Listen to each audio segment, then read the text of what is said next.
Hello Year 12s. This is a short video on the Tuft of Flowers, which was published in 1896.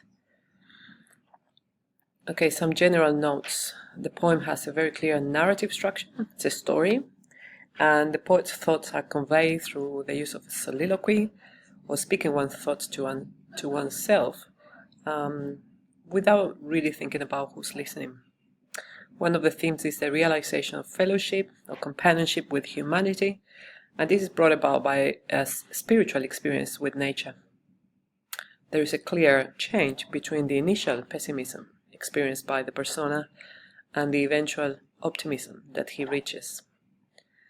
This discovery is developed through this mundane experience, everyday experience. It is sudden, unexpected, but it's also transformative. And it transforms the persona's view on himself and the world.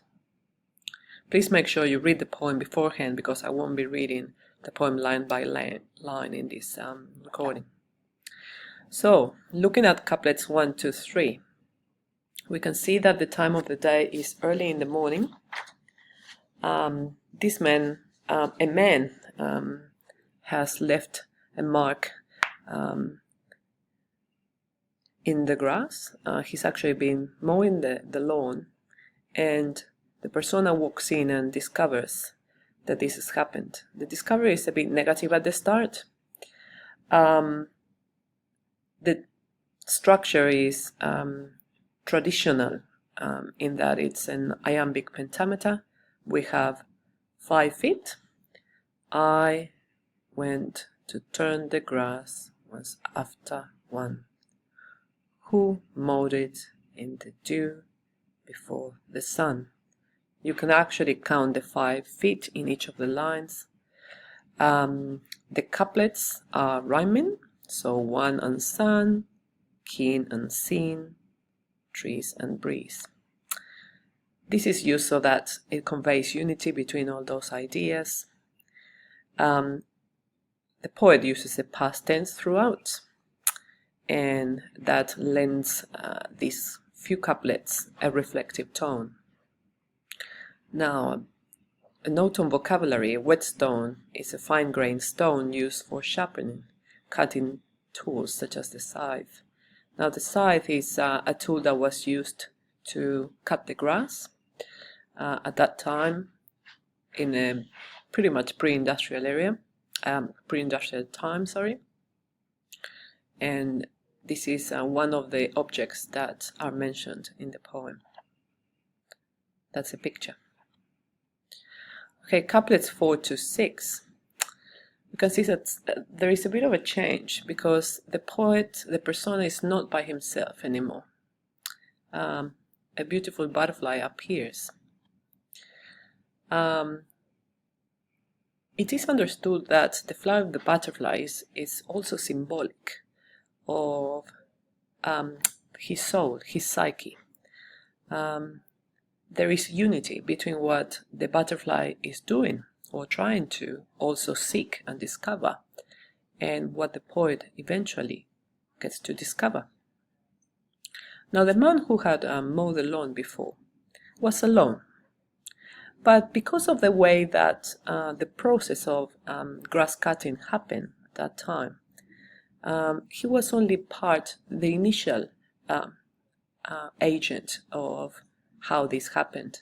Then someone else would come around and turn over the grass so that it would dry.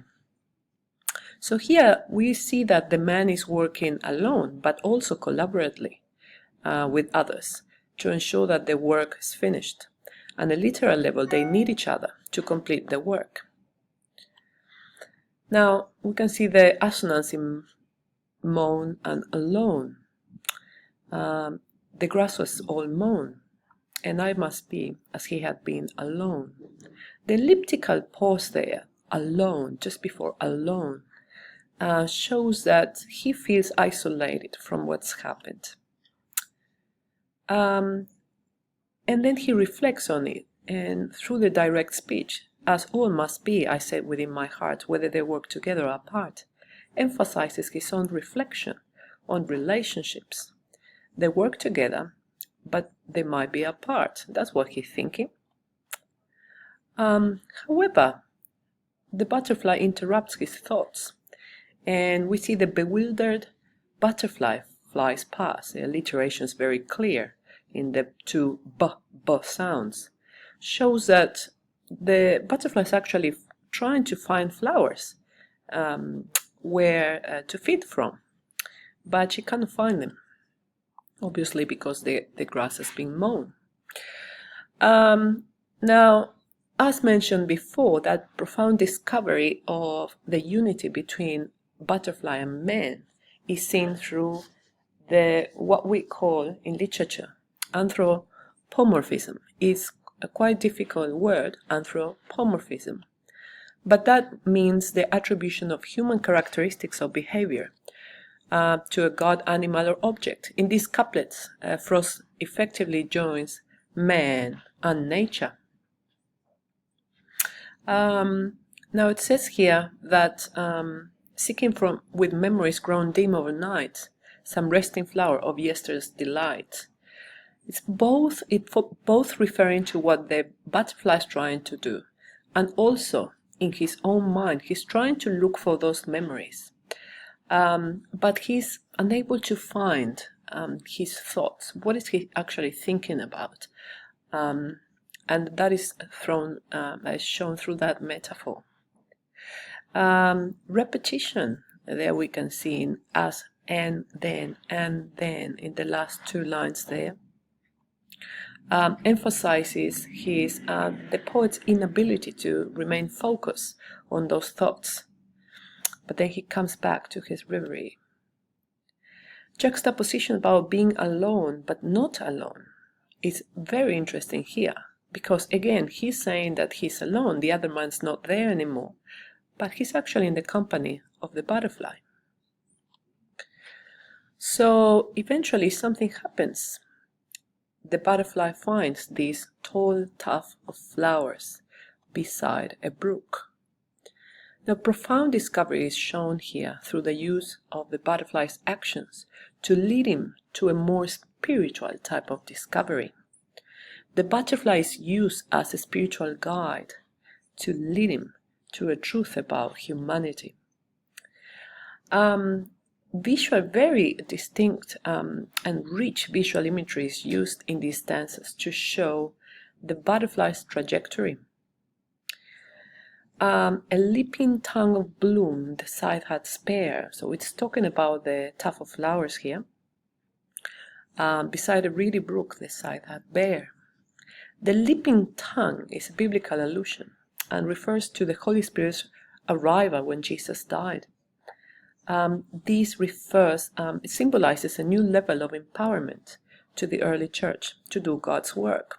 So that tuft of flowers serves also as signifies something a lot more spiritual than just that particular bunch of flowers. The alliteration and juxtaposition of the B harsh sounds here, plosive sounds, with the S, the scythe, spared, implies the Moor's mercy to spare this tuft of flowers, even though the act of cutting the grass there would have been quite harsh, but he felt some sort of sympathy for the flowers, okay? Obviously metaphorically. Now in couplets 13 to 15, we see there is the persona reaches discovery, the discovery of the fellow man. The mower had spared the flowers and left them for both the butterfly and the persona himself. A clear shift in tone is evident in these lines. The persona is more positive about this discovery and the implications for both himself and the butterfly. Personification here shows the mower had shown mercy on the flowers. So it said, the mower in the dew had loved them thus by leaving them to flourish, not for us. And obviously leaving them to flourish had provided them the opportunity to now experience the beauty of nature. And for the butterfly, obviously, it's also a source of food. The mower now is united with the persona. They both display that appreciation of natural beauty. The butterfly and I had lit upon, nevertheless, a message from the dawn. Lit upon is an archaic expression. It also means encounter, discover.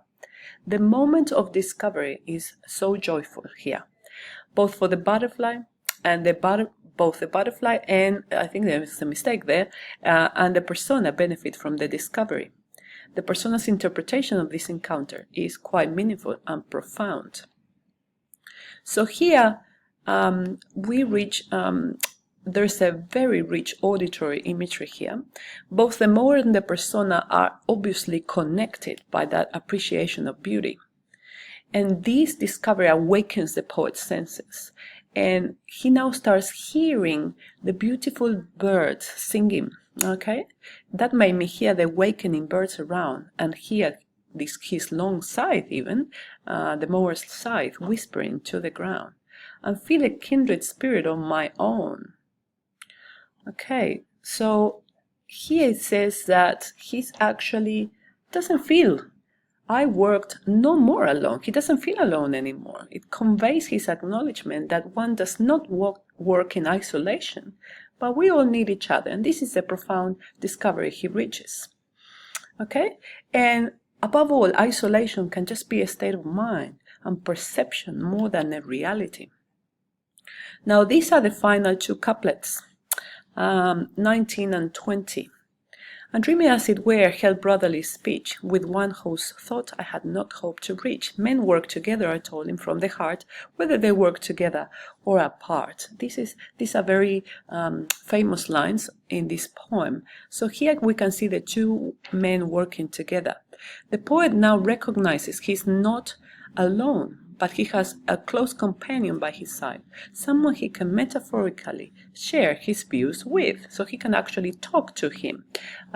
Like it says here, we are having this brotherly speech, talking together. Now there is a clear contrast from line 10 when he actually says whether they work together or apart.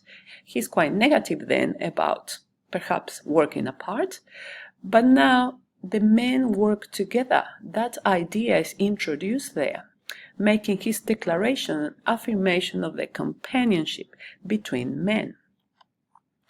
Syntax in No More Alone conveys his acknowledgement that one does not walk in isolation in life, but we all need each other. Now, this syntax is, piece of syntax is quite important, because this is the final transformative discovery that the persona reaches. I hope that was useful. A couple of acknowledgements there, and that can open a way to discuss the implications of this poem for area of study discovery. Thank you.